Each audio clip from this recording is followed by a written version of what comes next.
You just bought a new Jeep Wrangler. Congrats. But before you waste money on massive tires, lift kits, or light bars, there are 10 upgrades you should tackle first. Some cost less than $30, some can prevent seriously expensive damage, and the most important one is completely free and already hiding under your hood. So before you modify anything else, start with these 10. Number 10 is the stubby antenna. Look at the antenna on your new Wrangler. It's 35 inches tall. That's almost 3 feet of black rubber whipping around above your roof. It flops in the wind, it slaps low branches on the trail, and it turns into a missile the first time you pull into an automatic car wash. Off-road shops literally call these things trail casualties. Rugged Ridge sells a 13-inch stubby antenna for about $30, and it screws into the factory base with your fingers in 5 minutes. No tools, no wiring, nothing. You still get FM radio, you still get the same reception around town, but you stop wrecking the antenna every time a branch slings by. Now here's the part most owners never catch. Jeep buyers have been complaining about the factory antenna since the JK generation, and Jeep still puts the same floppy stick on brand new Wranglers. That's why almost every Wrangler on Instagram has a stubby. It's the cheapest way to make your Jeep look like a Jeep instead of a rental car. But the real reason this sits at number 10 isn't the look, it's what it teaches you. Jeep cuts corners in weird spots, and if you don't fix them, your Jeep will keep annoying you for years. Which leads straight into the next fix, because Jeep did the same thing on the inside. Number 9 is the paracord grab handles. Climbing into a stock Wrangler is like climbing into a small tank. The floor is high, the doorway is narrow, and there's nothing solid to grab up top. So what do most new owners do? They grab the steering wheel with one hand and yank themselves in. That's how you bend a steering column over time, and I'm not making that up. Rugged Ridge makes paracord grab handles out of 550 parachute cord, tied in a double cobra knot, and they wrap around the roll bar with heavy-duty Velcro straps. They cost about $30 a pair, install in 15 minutes flat with zero tools, and they carry a 5-year warranty. Now here's what nobody tells you. These aren't just for climbing in.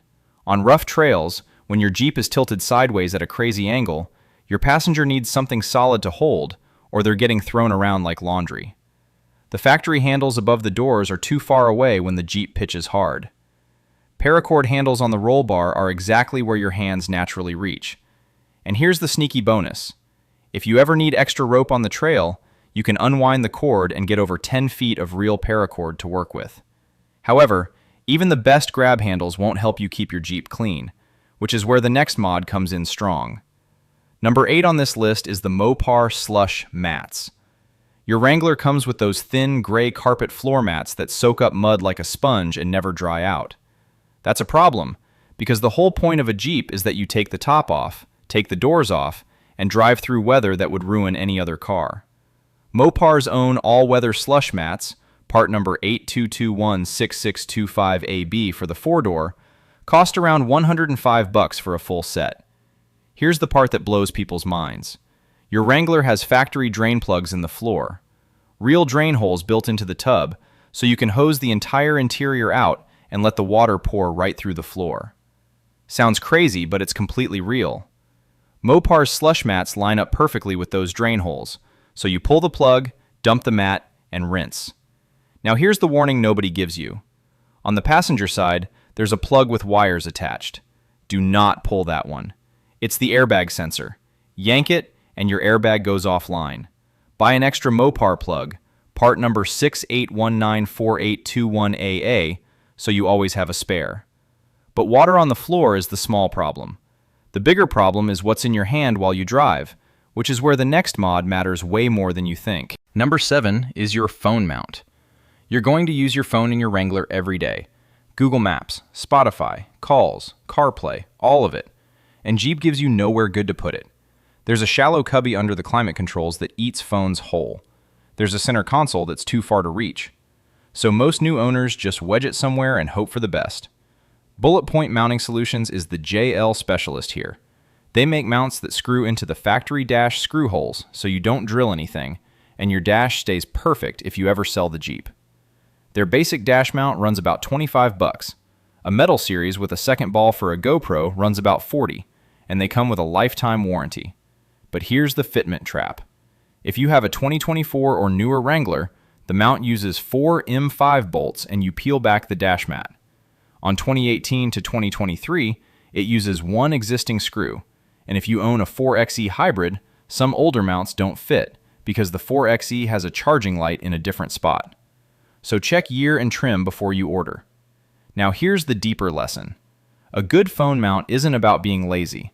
It's about not looking down at your lap while driving a 2-ton off-road vehicle with a tall center of gravity. Speaking of things that hit hard, the next mod stops rocks from destroying your radiator. Quick pause. If you want your Wrangler to last for years, check out the 500,000-mile Jeep blueprint. It covers the maintenance, weak points, and simple habits that can save you thousands in repairs. Link is in the description below. Now number 6 is the grill mesh insert. Look at your Wrangler grill. See those 7 slots? They sit there wide open, wide enough to swallow rocks, sticks, big bugs, and highway trash straight into your radiator. On the trail, small rocks get flung up by the truck in front of you, and if one of them punches through your radiator, you're stuck.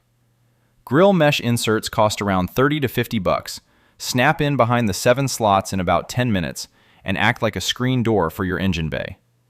Rugged Ridge, Red Rock, and a bunch of others sell them in stainless steel or plastic. Now here's the receipt. Wrangler radiators are aluminum, and dealer replacement can run several hundred to over $1,000 once you add labor. All because you didn't spend 30 bucks on mesh. But here's the underrated part. Mesh inserts also block bees. That sounds like a joke, but Wrangler owners in warm states have been reporting bee colonies building nests inside the grill for years because the slots are the perfect size for a small hive. So yeah, 30 bucks of mesh keeps rocks out, dead bugs out, and yes, bees out too. However, grill mesh only protects what's in front of the engine. The next mod protects the way you see the road, and Jeep really messed this one up from the factory. That brings us to number 5, the LED headlight upgrade. If you bought a base Sport or Willys trim, congratulations, you got the worst headlights Jeep sells. The base halogen headlights on a stock JL are so bad that Wrangler owners literally describe them as holding 2 candles in front of the grille. I'm not exaggerating. At 40 miles an hour on a dark country road, you can barely see the shoulder. That's not a mod, that's a safety fix. LED headlight replacements from JW Speaker, KC Highlights, and Truck Light drop right into the 7-inch factory buckets. Prices run from about 200 bucks for basic units up to 800 for premium JW speaker sets. They plug in with an adapter, and you're driving with real headlights for the first time. Now here's the wild part.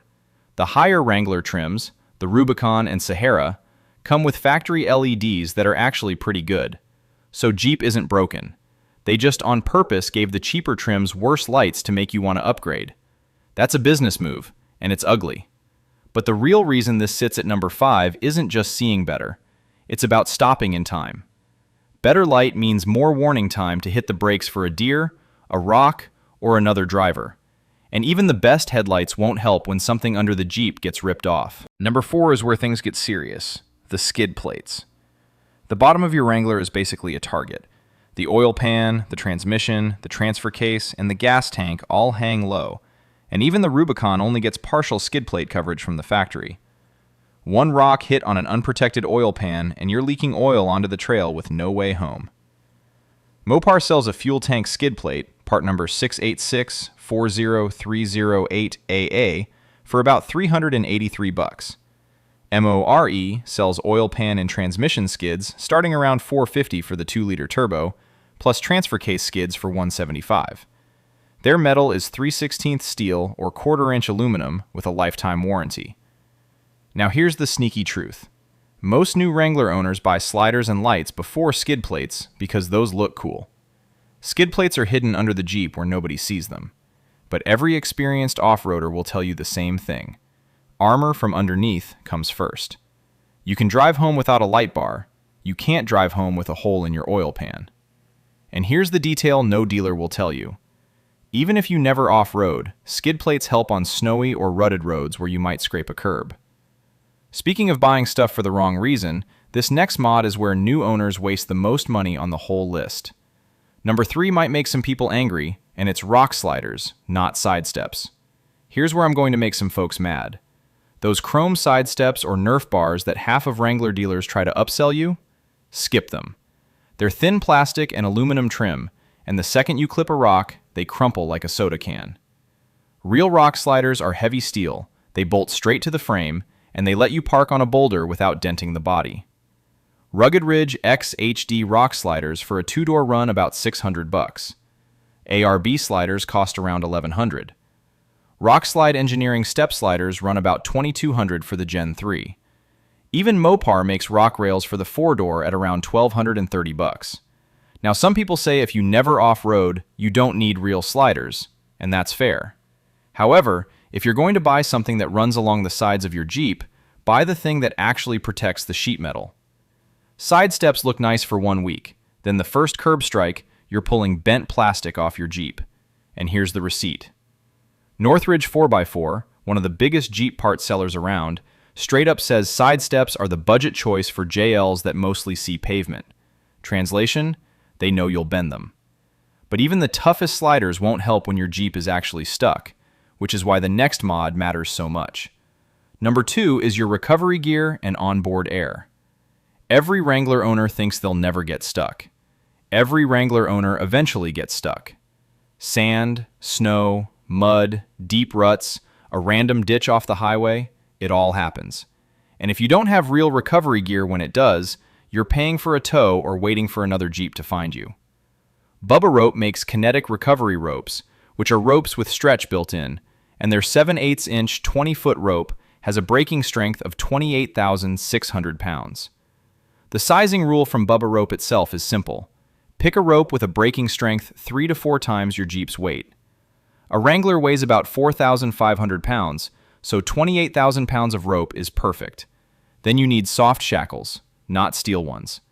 Steel shackles turn into cannonballs if a rope snaps, and people have literally been killed by flying steel. Soft shackles just fall to the ground. Now there's air. Every serious Wrangler owner adds an onboard air compressor, because the second you air down for a trail, you need air back for the highway. ARB's twin compressor kit runs about $660. Viair's 400 series portable runs about $247. However, of everything on this whole list, number 1 is the wildest, because it costs $0 and it's already on your Jeep right now. And finally, number 1 is the free fuse box fix. This one might make you angry at Jeep. Under the hood, on the passenger side, there's a big black box called the Power Distribution Center. It's full of fuses and relays that run your radio, your auto stop-start, your lights, everything. And Jeep ships these Wranglers from the factory with the fuses not fully pressed in. I'm not making this up. A guy on the JL Wrangler forums who works at the Stellantis plant explained it. The fuse box gets preloaded by a supplier, and the automated machine doesn't always ram every fuse all the way home. One owner opened his box and found at least 80% weren't fully seated. Another said every single Wrangler he'd owned had loose fuses from the factory, and they all behaved the same weird way. Loose fuses cause the exact problems new Wrangler owners complain about the most. The infotainment reboots right in the middle of a drive, auto stop-start throws random faults, and weird electrical gremlins pop up that nobody can figure out. So the fix costs you $0.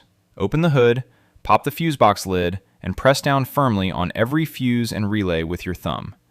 Many will click into place. Some owners call it a placebo, but there's no downside. Take that free fix and take the 9 other mods on this list. You just fixed something Jeep didn't. And there you have it. 10 essential mods every new Wrangler owner should tackle first. Which one have you already done, and which one is next on your list? Let me know in the comments below. And for more Jeep tips every owner should know, click the video on your screen right now. Don't forget to subscribe, and I'll see you over there.